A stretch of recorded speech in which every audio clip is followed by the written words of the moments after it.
Hey, so are you a fan of Elvis Presley? Yeah? Well, then boy, do I have a treat for you.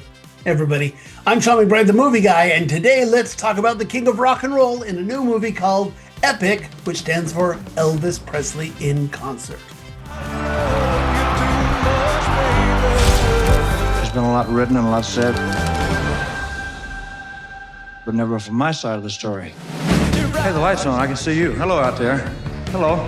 EPiC is a new music documentary that stands for Elvis Presley in Concert. This is the latest movie from Baz Luhrmann, the man who made that big Elvis movie starring Austin Butler and Tom Hanks back in 2022. So while he was doing research for that Elvis movie, Luhrmann ran across all of this archival footage that had been shoved in a drawer somewhere or socked away somewhere. Anyway, he finds this unseen footage, and that footage becomes the basis for this music documentary. So this ends up being a collection of rehearsals and performances that show Elvis at the peak of his power.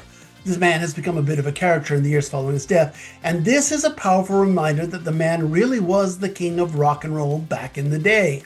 Now, we've obviously seen Elvis in a lot of footage before, especially in this time period, the late 60s, early 70s. And so the question becomes, well, why should I run out and see this movie? What makes EPiC so special? Forgive me, but the obvious answer is the music, but perhaps not in the way that you think. I really like the way that Luhrmann has footage of Elvis in rehearsal with the band, and they're working on the music here. But then we get a little snippet of some comments about it, and ultimately we go straight from that rehearsal into a concert performance.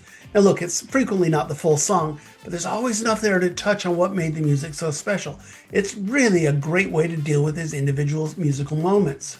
Second up is the IMAX for me. I mean, if you can see this on a big screen here, the images are super impressive, even though some of them were only shot on like 16 millimeter. Reminded me a little bit of what we had with Led Zeppelin last year. And also, more importantly, perhaps, it reminds me a lot of what happened with Peter Jackson's documentary about the Beatles called Get Back, another great documentary in which they take footage that had some problems either visually or with the audio, but they found a way to clean it up and restore it and bring it back to life. And look, the bottom line is, you get these crystal clear visuals. They are wonderful. So you get lots of tight close-ups that really show the details of each performance, like the sweat on Elvis's skin. But honestly, it's a remastered sound that really pops in the IMAX format. I was overwhelmed by how great this music really was. Look, I'll tell you right now, I've never considered myself to be a huge Elvis fan, but after seeing and hearing this movie, that may be changing.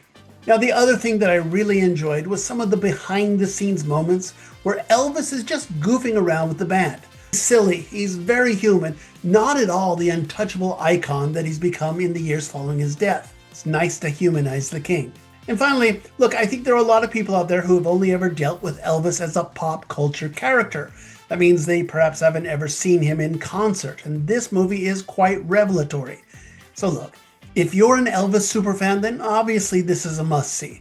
But more importantly, if you're just Elvis curious, shall we say, kind of like me, well, you know the man and his music, but maybe you don't really understand his mystique. Well then, this may be an even better reason to see this movie. Look, it's a 90-minute mix of concert footage and documentary films. It's visually stunning, obviously the music is great, and Elvis, the man is a legend. So with that being said, what else can I say? I give EPiC, Elvis Presley in Concert, 3.5 stars out of 4.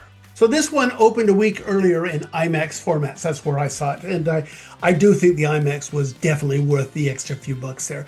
But that being said, I know this weekend it's going to expand into more regular theaters. And I still think it's going to work very well. It's kind of like what I had to say about the Led Zeppelin becoming Led Zeppelin last year. It was great to see it in IMAX, but it still worked very well in regular formats here, especially if you're a fan of the music. And like I said, in this case, even if you're not a fan, there's so much here that you may be discovering about Elvis that it's certainly worth seeing. Anyway, that's my thought on it. Did you see the movie? What did you think? I'd love to hear your thoughts on this. And I'd love to hear if you were a non-fan and this movie kind of changes your mind about Elvis Presley. If that's the case, then comment below. And of course, subscribe to this channel so you always get these reviews just as soon as they drop. Check out the podcast as well. It's called Two Movie Guys, and every week my friend Joe Fryer and I get together and we chat about all of the week's big new movies. Just search for Two Movie Guys wherever you get your podcasts. So look, Elvis may be the king, but he's not the only game in town. And coming up next, we're going to talk about a new documentary about Paul McCartney and Wings called Man on the Run. We'll see you then.